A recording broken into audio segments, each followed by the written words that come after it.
নমস্কাৰ মুহূৰ্তত এটা ডাঙৰ খবৰ লৈ আহিছো বিনামূলীয়া বিদ্যুতৰ বাবে ৰাজ্যত চলি আছে আবেদন প্ৰক্ৰিয়া যদি আপুনি বিনামূলীয়া বিদ্যুতৰ বাবে বা ফ্ৰী ইলেক্ট্ৰিচিটিৰ বাবে যদি আপুনি আবেদন কৰা নাই শীঘ্ৰে আবেদন কৰক বিনামূলীয়া বিদ্যুতৰ এক বিশেষ আঁচনি যেটো হাতত লৈছে চৰকাৰে প্ৰধানমন্ত্ৰী সূৰ্য ঘৰ আঁচনিৰ জৰিয়তে লাভান্বিত হ'ব দেশৰ লাখ লাখ পৰিয়াল আৰু আপুনি এটা আবেদনতে আপোনাৰ যদি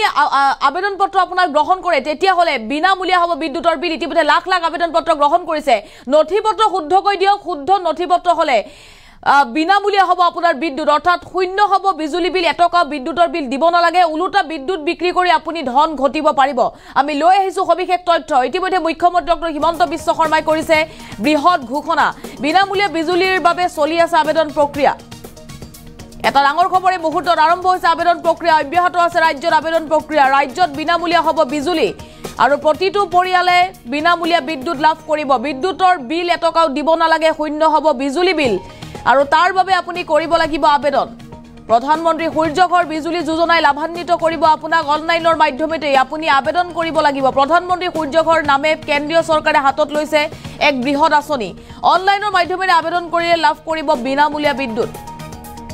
আৰু অনলাইনৰ মাধ্যমেৰে আবেদন কৰিবলৈ মুকলি কৰা হৈছে বিশেষ পোৰ্টেল এই পোৰ্টেলৰ জৰিয়তে আপোনালোকে কৰিব লাগিব আবেদন pmsuryaghar.gov.in ওয়েবসাইট জৰিয়তে কৰিব পাৰিব আবেদন আৰু এই মুহূৰ্তত ৰাজ্যবাসীৰ বাবে ডাঙৰ খবৰ 1 কিলোৱাট সোলাৰ পেনেল লগালে মোদী চৰকাৰে আপোনাক 1,30,000 টকা বেংক একাউণ্টত প্ৰদান কৰিব লগতে অসম চৰকাৰে 15,000 টকা প্ৰদান কৰিব আপোনাক 1 কিলোৱাট সোলাৰ পেনেলত 2 কিলোৱাট সোলাৰ পেনেলো আপুনি লগাব পাৰিব 2 কিলোৱাট সোলাৰ পেনেল লগালে মোদী চৰকাৰে দিব 60,000 টকা বেংক একাউণ্টত মোদী চৰকাৰে 60,000 টকা আপোনাক প্ৰদান কৰিব লগতে অসম চৰকাৰে দিব 30,000 টকা এই মুহূৰ্তত এটা ডাঙৰ খবৰ অসম চৰকাৰেও এই আঁচনিৰ জৰিয়তে ধন আপোনাক দিব সহায় কৰিব 3 কিলোৱাট সোলাৰ পেনেল লগালে মোদী চৰকাৰে 78,000 টকা বেংক একাউণ্টত প্ৰদান কৰিব ইয়াৰ লগতে অসম চৰকাৰে দিব 45,000 টকা বেংক একাউণ্টত পোনপটীয়াকৈ এই ৰাজ সাহায্য আপোনালোকক দিব চৰকাৰে ইতিমধ্যে 1,70,000 পৰিয়ালে স্থাপন কৰিছে সোলাৰ পেনেল আৰু সোলাৰ পেনেলৰ জৰিয়তে আপুনি বিনামূলীয়া কৰিব পাৰিব বিদ্যুৎ নতুনকৈ 2 লাখ লোকে পেনেলৰ বাবে যেহেতু কৰিছে আবেদন আৰু যদি আপুনি এতিয়াও আবেদন কৰা নাই শীঘ্ৰে আবেদন কৰক ৰাজ্যত চলি আছে বিনামূলীয়া বিদ্যুৎৰ বাবে আবেদন নিজৰ ঘৰৰ বিজুলী নিজেই উৎপাদন কৰিব পাৰিব আপুনি এই মুহূৰ্তত এটা ডাঙৰ খবৰ বিজুলী বিক্ৰী কৰি ধনো আপুনি ঘটিব পাৰিব যদি আবেদন কৰা নাই এতিয়াই কৰক আবেদন অনলাইনৰ মাধ্যমেৰে বিশেষ পোৰ্টেল আমি জনাইছো এই পোৰ্টেলত কৰিব পাৰিব আবেদন প্ৰতিটো পৰিয়ালে সোলাৰ পেনেল লগাই লাভ কৰিব বিনামূলীয়া বিদ্যুৎ এই মুহূৰ্তত এটা ডাঙৰ খবৰ বিনামূলীয়া বিজুলীৰ বাবে চলি আছে আবেদন প্ৰক্ৰিয়া ৰাজ্যজুৰি আবেদন প্ৰক্ৰিয়া আৰম্ভ হৈছে যদি আপুনি আবেদন কৰা নাই শীঘ্ৰে আবেদন কৰক শূন্য হ'ব আপোনাৰ বিজুলী বিল আৰু ইতিমধ্যে মুখ্যমন্ত্ৰী ডক্টৰ হিমন্ত বিশ্ব শৰ্মাই বিনামূলীয়া বিদ্যুৎক লৈ বৃহৎ মন্তব্য কৰিছে ৰাজ্যত বিনামূলীয়া হ'ব বিদ্যুৎ আৰু চৰকাৰে ৰাজ সাহায্য আপোনাক প্ৰদান কৰিব বেংক একাউণ্টত পোনপটীয়াকৈ চৰকাৰে আপোনাক ধন প্ৰদান কৰিব বিনামূলীয়া বিজুলীৰ বাবে সোলাৰ পেনেল লগাবলৈ 1 কিলোৱাট সোলাৰ পেনেল লগালেও আপুনি ধন লাভ কৰিব কেন্দ্ৰীয় চৰকাৰৰ পৰা ৰাজ্য চৰকাৰে আপোনাক সহায় কৰিব সোলাৰ পেনেলৰ ক্ষেত্ৰত ৰাজ সাহায্য প্ৰদান কৰিব ৰাজ্য চৰকাৰে মুহূৰ্তত ডাঙৰ খবৰ 3 কিলোৱাট সোলাৰ পেনেল লগালে 1,30,000 টকা দিব কেন্দ্ৰীয় চৰকাৰে আৰু খৰচ হোৱা 1.5 লাখ টকাৰ 1,30,000 চৰকাৰে দিব অসমত 1,70,000 পৰিয়ালে প্ৰথম অৱস্থাত বিনামূলীয়া বিজুলী ইতিমধ্যে লাভ কৰিব আৰু 2 লাখ লোকে আবেদন কৰিছে নতুনকৈ বিনামূলীয়া বিদ্যুৎৰ বাবে যদি আপুনি নিজৰ ঘৰৰ বিজুলী নিজে উৎপাদন কৰিব বিচাৰিছে তেতিয়া হলে অনলাইনৰ মাধ্যমেৰে কৰক আবেদন pmsuryaghar.gov.in বিশেষ ওয়েবসাইটৰ জৰিয়তে আপোনালোকে আবেদন কৰিব পাৰিব আৰু প্ৰধানমন্ত্ৰী সূৰ্য ঘৰ বিজুলী যোজনাই লাভান্বিত কৰিব আপোনাক বিদ্যুৎৰ বিল আপুনি এটকাও দিব নালাগে মুখ্যমন্ত্ৰী ডক্টৰ হিমন্ত বিশ্ব শৰ্মাৰ মন্তব্য আহি পৰিছে মন্তব্য শুনক কি কৈছিল মুখ্যমন্ত্ৰী গৰাকীয়ে প্ৰধানমন্ত্ৰী নৰেন্দ্ৰ মোদী ডাঙৰীয়াই প্ৰধানমন্ত্ৰী সূৰ্য ঘৰ বিজুলী যোজনা নামৰ এখন আঁচনি আৰম্ভ কৰিছে এই আঁচনিখন অৰ্থ হল যে এটা পৰিয়ালে নিজৰ ঘৰত 3 কিলোৱাটলৈকে সৌৰ শক্তিৰ প্ৰকল্প স্থাপন কৰিব পাৰে অৰ্থাৎ সৌৰ শক্তিৰ পেনেল বোৰ্ড আমি লগাব পাৰো 3 কিলোৱাট যদি সৌৰ শক্তিৰ পেনেল আমি লগাও আমাৰ ঘৰত খৰচ আহিব 1.5 লাখ টকা অৰ্থাৎ 1.5 লাখ টকা যদি আমি খৰচ কৰো আমি 3 কিলোৱাট সৌৰ শক্তি আহৰণ কৰিব পাৰিম কিন্তু সাধাৰণ মানুহে 1.5 লাখ টকা ক'ৰ পৰা দিব সেই কাৰণে কেন্দ্ৰীয় চৰকাৰ আৰু ৰাজ্য চৰকাৰে লগ লাগি 1.5 লাখ টকাৰ 1,30,000 টকা আমি চৰকাৰৰ পৰা ৰাজ সাহায্য হিচাপে পৰিয়ালটোক আমি তুলি দিম অৰ্থাৎ মাত্ৰ 20,000 টকাহে পৰিয়ালটোৱে খৰচ কৰিব লাগিব আৰু 1,30,000 টকা ৰাজ্য আৰু কেন্দ্ৰীয় চৰকাৰে দিব আমাৰ অসমত 170 ঘৰ পৰিয়ালে ইতিমধ্যে আমাৰ আঁচনিৰ জৰিয়তে এই পেনেল স্থাপন কৰিছে আৰু 2 লাখ ৰাইজে 2 লাখ ব্যক্তিয়ে এই পেনেল স্থাপন কৰাৰ বাবে আমাক আবেদন কৰিছে অৰ্থাৎ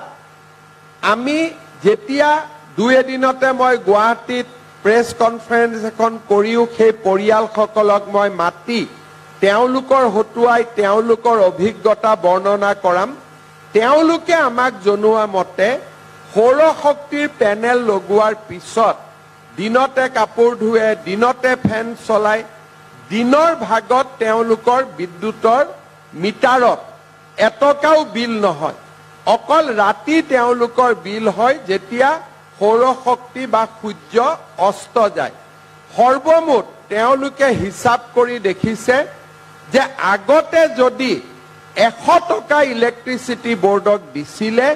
এতিয়া তেওঁলোকে মাত্ৰ 15 টকা দিব লাগে অৰ্থাৎ 85% ইলেক্ট্ৰিচিটিৰ খৰচ তেওঁলোকে পেনেল লগোৱাৰ পিছত দিবলগীয়া হোৱা নাই সেইবাবে মই নামৰূপ বা নাহৰকটীয়া বা আমাৰ ডিব্ৰুগড় জিলাৰ ৰাইজক অনুৰোধ কৰিম যে আপোনালোকে যেহেতু 20,000 টকা লগালে আমাৰ ইলেক্ট্ৰিচিটি খৰচ বা ইলেক্ট্ৰিচিটি বোৰ্ডক আমি বিল এক প্ৰকাৰ দিয়াৰ প্ৰয়োজনীয়তা নোহোৱা হৈ যাব সেই কাৰণে আমি এই আঁচনিটোৰ যিমান পাৰি সিমান আমি সুবিধা ল'ব লাগে নিজৰ ঘৰত যেতিয়া আমাৰ ইলেক্ট্ৰিচিটি আমি নিজেই উৎপাদন কৰিম আমি বোৰ্ডৰ পৰা ইলেক্ট্ৰিচিটি কিনিব নালাগে আৰু ৰাইজে যদি আমাৰ পৰা ইলেক্ট্ৰিচিটি নিকিনে আমিও বাহিৰৰ পৰা ইলেক্ট্ৰিচিটি কিনাৰ প্ৰয়োজনীয়তাটো নোহোৱা হৈ পৰিব আজি আমি ৰাইজক 6 টকা প্ৰতি ইউনিটত ইলেক্ট্ৰিচিটি দিওঁ আৰু মহাৰাষ্ট্ৰ তামিলনাডু আদি ৰাজ্যৰ পৰা আমি 10 টকাত ইলেক্ট্ৰিচিটি কিনিব লাগে সূৰ্য যেহেতু সকলোকে সমানে পোহৰ দিয়ে সূৰ্যৰ পৰা যদি আমি সৌৰ শক্তি উৎপাদন কৰিব পাৰো আমিও বাহিৰৰ পৰা ইলেক্ট্ৰিচিটি কিনিব নালাগে আৰু ৰাইজেও ইলেক্ট্ৰিচিটি বোৰ্ডক টকা দিয়াৰ প্ৰয়োজনীয়তাটো নোহোৱা হৈ পৰিব সেইবাবে মই যিসকলে পাৰে উল্লেখ কৰা ধৰণে যে 3 কিলোৱাট যদি আমি সৌৰ শক্তিৰ পেনেল লগাও